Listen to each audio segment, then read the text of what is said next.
Estamos de volta depois do rápido intervalo para a sequência do programa TV Mar News e nós vamos falar agora de um tema que interessa a você, telespectador. Mais uma decisão esta semana promovida pelo Superior Tribunal de Justiça coloca exatamente em xeque a ideia mesmo dos serviços, despesas de procedimentos não incluídos na lista de cobertura obrigatória da ANS, a Agência Nacional de Saúde Suplementar. Nós vamos conversar a respeito desse assunto com Juliano Pessoa, advogado, que vai falar quais as mudanças e agora o que pode mudar nessa prática das operadoras de planos de saúde no Brasil diante desta decisão do Superior Tribunal de Justiça. Bom dia. Bom dia, Videlano. Bom dia quem nos assiste. Na realidade, a repercussão vem sendo enorme dessa decisão, Videlano, porque é o seguinte, isso é uma discussão que se arrastava aí há anos dentro do Poder Judiciário. Como é que funcionava antes para que quem está nos assistindo entenda? Esse rol ele era chamado de exemplificativo. O que seria isso? Ali se tem um mínimo assistencial, mas nada impediria que um médico prescrevesse algo fora daquele rol. E normalmente o Poder Judiciário em todo o país mandava se cobrir. Então a operadora era obrigada a fazer essa cobertura.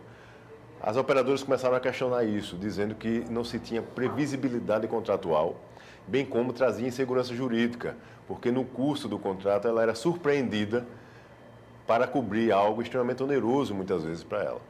O STJ, por sua vez, começou a recepcionar essa argumentação e, recentemente, antes de ontem, aliás, decidiu que esse rol passa a ser agora taxativo. O que seria isso? As operadoras terão que cobrir, em regra, somente o que consta no rol de procedimentos da ANS. Extra-rol, somente casos excepcionais, onde o paciente precisará demonstrar, no caso concreto dele, a necessidade de realmente se ter uma cobertura extra-rol e demonstrar que dentro daquele rol não existe terapêutica que atenda à sua necessidade. E aqui existe, não tem a eficácia esperada. Isso é uma decisão que acaba até trazendo um pouco de arbitrariedade para o processo diante de casos que são considerados aqueles como casos e casos, né? Isso tem gerado, por exemplo, muitas discussões, Juliano. Falando, por exemplo, do que realmente tem dentro desse rol e que agora, por exemplo, pode impactar pessoas que dependem de situações excepcionais. O que é que isso vai trazer? E o que é que pode, por exemplo, e não pode nesse rol, para poder deixar claro para o nosso telespectador o que é que ele contempla? Eu sei que tem várias ações que contemplam, mas as principais, por favor. Olha, em regra, as principais doenças, vamos dizer assim, contidas no SIDA, elas são abarcadas, são atendidas pelo rol da ANS. Nós tivemos, de fato, uma modificação legislativa, Videlano, que ajudou um pouco, pelo menos, esse processo, antes dessa decisão. Por exemplo, até bem pouco tempo, este rol ele era atualizado a cada 2 anos. Então, era um tempo extremamente longo, né? Com as mudanças que ocorreram no ano passado, este prazo passou para 6 meses. Certo. Além disso, existem regras que, caso a ANS fique silente ali, ou seja, ela não se manifeste durante o período que a lei determina, esse procedimento, esse medicamento é incorporado automaticamente. Além disso, aquelas demandas que são incorporadas no SUS pela Conitec, em até 30 dias também passam a fazer parte do rol da ANS. Esses casos excepcionais, algumas doenças raras, por exemplo, doenças que têm alguma excepcionalidade, elas, em tese, não deixarão de ser cobertas. Elas se enquadrariam aí dentro dessas excepcionalidades. O que é que muda na prática? É que o paciente precisará demonstrar isso antes. Infelizmente, quando nós tínhamos ainda o rol exemplificativo, as operadoras já, infelizmente, tinham inúmeras práticas abusivas no sentido de negar, dizendo que não consta no rol. A burocracia, Exatamente. A quantidade de vezes que o paciente tinha que se deslocar de um lado para o outro para poder conseguir esse reconhecimento. Agora, a situação, em casos excepcionais, vai exigir muito mais, inclusive, paciência e antecipação dos pacientes, é isso? Exatamente. O que se espera, infelizmente, é que a operadora ela coloque uma rigidez ainda maior e o número de negativos cresça consequentemente. Nossa. Então, infelizmente, a gente vai ver aí uma alavancagem no número de demandas judiciais, porque naturalmente o paciente precisará buscar o Poder Judiciário pedindo auxílio. E é importantíssimo que ele busque cada vez mais profissionais técnicos especializados nessas demandas, porque o rigor é maior, os requisitos são cumulativos e ele tem que demonstrar isso previamente. Se ele não demonstrar claramente, ele corre o risco de, mesmo no Poder Judiciário, não ser atendido. Além disso, a importância da figura do profissional médico.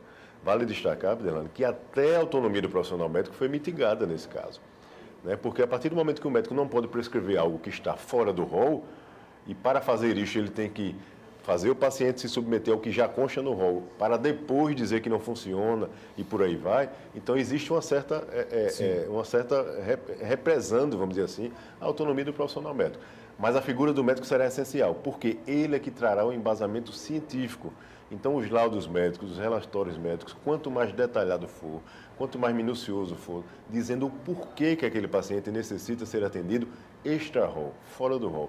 Então, a figura do médico será crucial nessas demandas. O problema do nosso país, infelizmente, Vidalan, e aqui no nosso estado ainda mais, é que existe um grande distanciamento entre a teoria, que muitas vezes é bem interessante, e a realidade das pessoas, de beneficiários na ponta. Então, o que a gente vê na realidade prática são os pacientes sofrendo já com o rol exemplificativo. Sim. Então, por isso que tem esse temor. Muita gente se mobilizou nas redes sociais, as instituições se mobilizaram, e eu deixo aqui até um alerta, até como especialista na área, de que é importante que as instituições que assessoram esses pacientes entendam a importância delas participarem ativamente dessas audiências públicas, por exemplo, que existem dentro da Agência Nacional de Saúde Suplementar. Aquele é o momento da sociedade reclamar, questionar, levar suas particularidades, para que a agência altere o rol ou perceba a necessidade de trazer algum procedimento ou medicamento que não está contido na lista. Então, é importantíssima essa participação social nessas demandas dentro da Agência Nacional de Saúde Suplementar. Até alguns parlamentares também, né, que sofrem com essa realidade no dia a dia em casa, com seus filhos precisando de um apoio. Como é que tem sido, por exemplo, monitorada essa situação? Você acredita que isso pode ter um peso para uma reviravolta nesse caso, quando se tem pessoas influentes, figuras públicas se mostrando contrárias a esse tipo dessa decisão?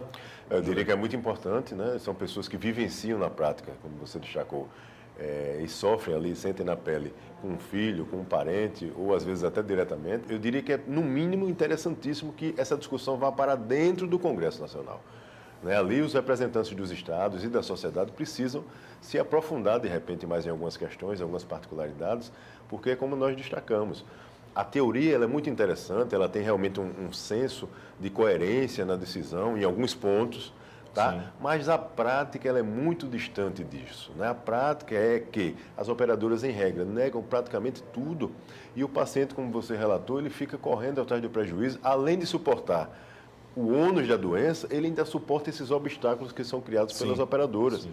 Então, ou seja, infelizmente, não se conversa a teoria com a prática. Então, é importantíssimo, eu diria, esse debate dentro do Congresso e, de repente, num momento futuro, a alteração desse entendimento por meio de uma legislação que venha a trazer algo mais cristalino e que beneficie um pouco mais aos consumidores, de regra geral. Porque, infelizmente, a agência ela termina, às vezes, tendendo mais a auxiliar o corporativismo ali das operadoras, das empresas, do que os consumidores, que na ponta é a figura mais vulnerável, de fato, contra um conglomerado, muitas vezes, todo auxiliado por questões jurídicas e todo amparado ali das medidas a serem tomadas. E o paciente fica sozinho, buscando auxílio e às vezes não tem nem a quem recorrer. Não é fácil para quem está lá na ponta e aquele que nos assiste.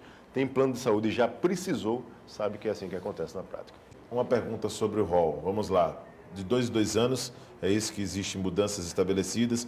Mesmo com essa decisão agora do STJ, vai continuar acontecendo essas mudanças do que as operadoras têm a obrigação de cobrir e o que não faz parte, por exemplo, dessa série de obrigações que as operadoras de saúde têm perante os seus clientes, é isso? Na realidade, só um adendo. O rol ele era de 2 em 2 anos, mas isso foi alterado recentemente. Já foi alterado. Até para a gente tranquilizar um pouco as pessoas que nos ouvem. Então, hoje, a Agência Nacional tem um prazo de 6 meses para fazer essas alterações. Isso vem sendo cumprido na prática. Certo. E conforme a legislação, como eu destaquei, se no período determinado pela lei a ANS não se manifesta, favorável ou desfavoravelmente, esse procedimento, o medicamento, automaticamente é inserido no rol. Além disso, aqueles procedimentos do SUS, que são inseridos no SUS, que não eram automaticamente inseridos no rol da ANS, agora são. Então, a Conitec inseriu no SUS, em até 30 dias tem que ser inserido no rol da ANS. Então, esse é o lado positivo, digamos assim. Ganhou-se uma agilidade maior na atualização do rol. Sim. Isso, de fato, existe hoje. E a gente espera que realmente permaneça desta forma. Mas é realmente preocupante esse fato quando se tem uma decisão como essa em que se limita as coisas. Espero que você volte em breve trazendo boas notícias e não notícias como essa aqui no nosso programa. Eu que agradeço o convite e estarei sempre à disposição. Arnaldo Ferreira.